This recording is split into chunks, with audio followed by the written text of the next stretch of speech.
itak no, jaz tega ne verjamem. Kaj ne verjameš? Božička? Ja, verjamem v Božička, sem ne verjamem, da bi Božiček tako okolo otroke strašil. Prv nas ponad darila nos, veš? Tako je to, če nimaš dimnika s čiščenja. Aha. Ja, seveda. Dragi prijatelji, danes vam bomo predstavili poklic dimnikar. Če vas zanima sprehajanje po strehi, čiščenje dimnikov, prinašanje sreče ljudem in pomoč Božičkom pri vstopanju... Čak, ne znaš, bom jaz.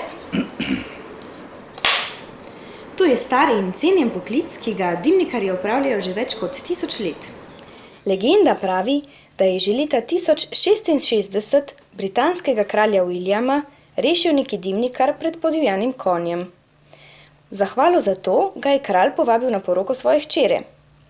Dimnikar jim je dovolil, da nosijo visoke črne klobuke, ki so bili dotedaj rezervirani le za plemstvo in gospodo, pa tudi oznanil je, da prinašajo srečo. Na suknjičih so imeli 13 gumbov in vsi so verjeli, da s temi gumbi zmorejo dimnikarji pregnati vsake vrste nesrečo. Zemlja, Aljoši, kaj si se zamislil? Razmišljam, če je Božiček tudi poklic. Ti imaš res preveč časa za razmišljati, ne? Ja, mogoče bil Božiček dimnikar, ki ima toliko izkušenj z dimniki. Aha, mogoče. Veš kaj? Odločil sem se, da greva danes obiskati dimnikarje in izveva vse o dimnikarskem poklicu, kar se da zvedeti. V čeveljčke!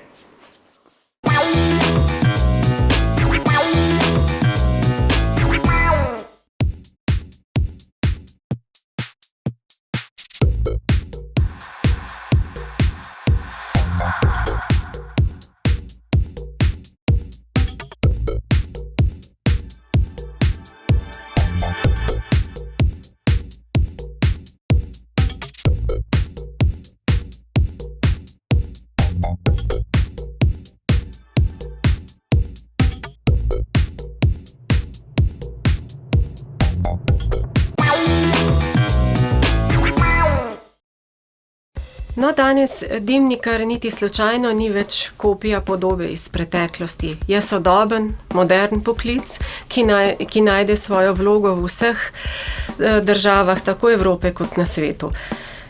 Če pogledamo samo 4 osnovne naloge oziroma postulate, katere dimnikar udejanja v svoji praksi, lahko sledimo naslednjim. Prva naloga je varovanje pred požarom, druga naloga varovanje zdravja ljudi pred zadušitvijo in zastrupitvijo. Tretja naloga, varovanje okolja in četrta, varčevanje z energijo. Tako vidimo, da se je poklic dimnikarja z klasičnega fizičnega čiščenja seli na energetsko, okoljsko področje.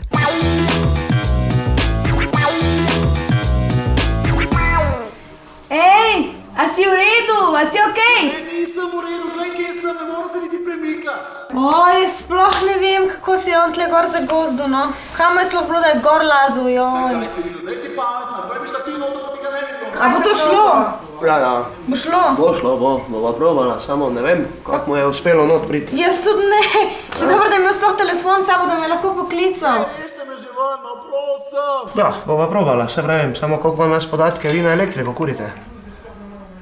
Ej, a vi na elektriko kurite? Zdaj pa že nehajte pogovarjati te baterije, prosim. Jaz tudi ne. Noca z mene, pa me spravite ven, ker sem že lačen. Ej, kdaj si me ti nazadnje ta dimnik spucal? Ja, leta 1920. To pa najbrž ni v redu, ne? To je verjetno duh od lastnika, ne?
V 17. in 18. stoletju so za čiščenje dimnikov uporabljali predvsem otroke, še zlasti sirote in potepuhe.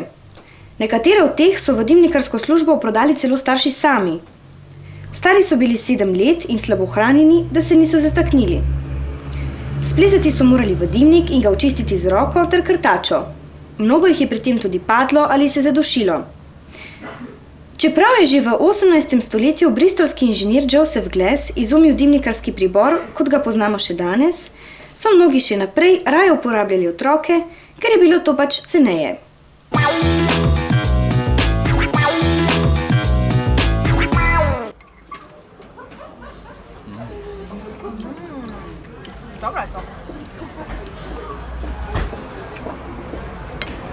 Bo, dimnikarska torta, temna barva, čokolada. Sašo, a ima dimnikarstvo kaj zveze z heavy metalom, kot črna barva? Skoraj zaradi... Ja, lahko kdo povezuje, tudi kakšen dimnikar heavy metal posluša. Seveda pa je črna barva kot naš zaščitni znak, saj smo zaradi narave dela barvo takšnih oblačil imeli tudi v preteklosti in to se dejansko vleče že skozi desetletja. Sašo, kako si se pa ti sploh odločil za dimnikarstvo? Zakaj? Ja, sam se na začetku nisem želel odločiti za ta poklic, potem pa me je pot družinskega podjetja pripeljala do tega. V osnovi sem strojnik, kasneje sem opravil prekvalifikacijo, pridobil poklic dimnikar.